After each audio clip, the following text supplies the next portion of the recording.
संजीव अहलूवालिया हमारे साथ में जुड़े हुए हैं। क्या आपको लगता है कि जो सवाल मैं जयंत सिन्हा जी से और उसके बाद गर्ग सर से भी मैंने पूछा था, संजीव अहलूवालिया जी, आपको लगता है कि ये क्राइसिस इतने जल्दी खत्म हो पाएगा? क्योंकि भारत सरकार ने दावा किया है कि हम डाइवर्सिफाई कर रहे हैं, तेल जहां से हम खरीद रहे हैं वो हम अलग अलग जगह से लेकर आ रहे हैं, गैस का सप्लाई हम अलग अलग जगह से लेकर आ रहे हैं। क्या आपको लगता है कि इस खाड़ी युद्ध के बाद में, या जिस तरीके से ये स्थिति बनी हुई है, उसके बाद इसे एक परमानेंट सॉल्यूशन की तरह हमें इस्तेमाल करना होगा? दूसरी बात, जो रिजर्व हमारे जो रिफाइनरीज है उसका प्रोडक्शन थोड़ा बढ़ाना होगा, जिसकी वजह से कल के लिए हम इसके लिए तैयार हो सके। आज की स्थिति में भी हमारे पास इसका प्रेशर बना हुआ है कि इस तेल जो कीमतें उसका क्या असर पड़ेगा। तो क्या हमें इस तरीके से कदम उठाने पड़ेंगे आगे जाकर? तो साहिल जी, इसमें ना ये लड़ाई की वजह से दो इफेक्ट है। एक तो इफेक्ट है दाम पर और दूसरी इफेक्ट है अवेलेबिलिटी पर, खास करके भारत के लिए, क्योंकि हमने जो अपने एलएनजी था या एलपीजी था बहुत भारी मात्रा में हम लोग गल्फ से खरीदने लगे। तो इसकी वजह से हमारी अवेलेबिलिटी पे और स्ट्रेट ऑफ हॉर्मुज को बंद हो जाने पे हमें गहरी चोट उससे लगी। और मेरे ख्याल सरकार अब डाइवर्सिफाई, जैसे आप कह रहे हैं, डाइवर्सिफाई करेगी तो अवेलेबिलिटी की प्रॉब्लम अब नहीं रहेगी। पर क्या दाम वापस $70 पर बैरल इलास्टिक की तरह तुरंत ही आ जाएंगे? मुझे ये नहीं लगता कि दाम वापस आ जाएंगे। कारण ये है कि जो प्रोडक्शन कैपेसिटीज गल्फ में ध्वस्त हुई हैं, और अगर कॉन्फ्लिक्ट 15 दिन 20 दिन और चलता है, 1 महीना और चलता है, और बमबारी होती है, तो उसमें और कैपेसिटी का डिस्ट्रक्शन होगा। और जैसे प्रोडक्शन कैपेसिटी का डिस्ट्रक्शन होता है, शॉर्टेजेस, ग्लोबल शॉर्टेजेस आती हैं और ग्लोबल दाम फर्म अप हो जाते हैं, यानी बढ़ जाते हैं। तो मुझे लगता है कि ये तो निश्चित है कि लगभग 70 से बढ़ के 90 के लेवल को हम नॉर्मलाइज्ड लेवल अब मान लगेंगे, यानी $20 पर बैरल अधिक दाम हमें अपने इंपोर्टेड क्रूड और अन्य जो पदार्थ हैं उन पे देने पड़ेंगे। क्या सरकार को ये जो एडिशनल खर्चा है कंज्यूमर्स पे पास करना चाहिए? मैं ये समझता हूं कि मेरा ये मानना है, हालांकि सरकार की नीति, जैसे जयंत सिन्हा जी ने कहा और गर्ग साहब ने भी बताया, वो ये है कि वो कंज्यूमर्स को मार्केट रेट से इंसुलेट करके रखते हैं।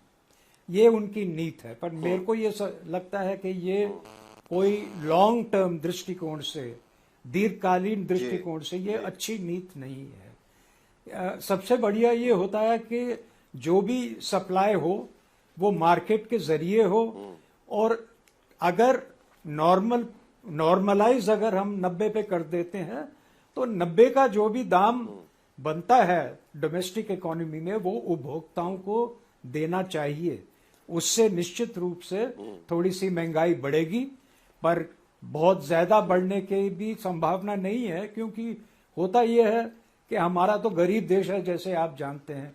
जब दाम बढ़ जाते हैं तो कंज्यूमर खुद अपनी कोपिंग कैपेसिटीज ले आता है। खाना एक टाइम पकाएंगे, 2 बार नहीं पकाएंगे, बाहर कम जाएंगे एंड सो ऑन। यानी उपभोक्ता खुद कम उसका उपयोग करता है पदार्थ का, जो महंगा हो, और सस्ती जो ऑप्शंस होती हैं उसकी तरफ जाता है। ये एक अच्छी चीज है। ये मार्केट की सबसे बढ़िया चीज यही है कि सेल्फ रेगुलेटिंग कैपेसिटी उसकी होती है। तो मेरी तो ये अर्ज सरकार से रहेगी कि निश्चित रूप से प्राइस शॉक जब आता है उसको तुरंत ही कंज्यूमर को नहीं ट्रांसफर करना चाहिए, उनको प्रोटेक्ट करके रखना चाहिए, ताकि वो भी अपनी घरेलू अर्थव्यवस्था उस पर ज्यादा मतलब इम्पैक्ट ना आए। पर मीडियम टर्म में अगले 2-3 महीने अगर देखें कि दाम बढ़े हुए हैं और नॉर्मलाइज हो गए हैं 90 पे, तो निश्चित रूप से वो जो बढ़े हुए दाम हैं वो पास थ्रू करने चाहिए। खुशी की बात यह है साहिल भाई कि देखिए, तेल से ना सरकार खुशी खुशी की बात यह है, मैंने कहा साहिल भाई कि तेल जो है, तेल से सरकार 6 लाख करोड़ से ज्यादा हर साल कमाती है, अपनी यूनियन गवर्नमेंट और स्टेट गवर्नमेंट, लगभग 7 लाख करोड़। अब ये 7 लाख करोड़ में से संभव है कि कुछ पैसा अगर वो शॉक को डाइल्यूट करने के लिए, शॉक को कम करने के लिए लगाएं, उनके पास अर्थव्यवस्था इसके लिए है और उसका उपयोग करना वाजिब है। तो ये तो रहा आपकी डिमांड नहीं, लेकिन उसके बावजूद संजीव जी, पर एक चीज मैं कहा कहना चाहूंगा कि लॉन्ग टर्म में हो सकता है कि आपको उस पर विचार करना पड़ेगा सरकार को, लेकिन आमतौर पर पॉलिसी मेकर्स को, जयंत सिन्हा जी भी पॉलिसी मेकर रहे हैं, उन्हें भी पता है कि पॉलिसी मेकर्स को कई बार ये एक डिफिकल्ट चॉइस करना पड़ता है कि क्या करें।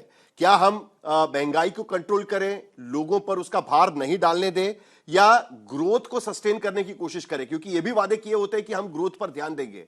जब महंगाई को कंट्रोल करना पड़ता है तब ग्रोथ की तरफ से ध्यान हट जाता है, और खास करके इस तरीके की क्राइसिस में तो ये समस्या सबसे ज्यादा खड़ी होती है। तो आपको क्या लगता है, क्योंकि देखिए अभी तो नया सत्र शुरू भी नहीं हुआ है, जो आर्थिक सत्र है वो शुरू भी नहीं हुआ है, मार्च महीना अभी तक खत्म भी नहीं हुआ है, और सारे बजट के प्रोजेक्शंस पड़े हुए हैं, सारे जो एलोकेशंस पड़े हुए हैं, अलॉटमेंट्स पड़े हुए हैं, लेकिन उससे पहले ही ये क्राइसिस हो चुकी है। तो अब कौन सा रास्ता आपको लगता है कि चुनना पड़ेगा सरकार को, क्या ग्रोथ का रास्ता या महंगाई को कंट्रोल करने का? देखिए, मैं ये समझता हूं कि जो सरकार और भारत की सरकारों ने हमेशा बड़ी व्यवहारिक पॉलिसी अपनाई है। भारत की सरकार, कोई भी सरकार रही हो, सब ने बहुत ही व्यवहारिक पॉलिसी निभाई है।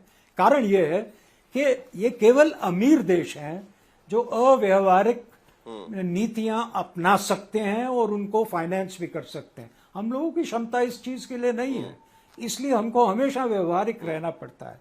पर आप एक चीज नोट करिए कि शॉक से किसी को प्रोटेक्ट करना, खास करके जो गरीब तत्व है उसको प्रोटेक्ट करना, ये तो सरकार का फर्ज है और ये उनको करना चाहिए। बट उसके साथ साथ मैंने कहा, क्योंकि आपको देखना पड़ेगा कि ये लड़ाई जो है कब तक चलती है और किस लेवल पे जो तेल है वो स्टेबलाइज करता है, नॉर्मल से किस लेवल पे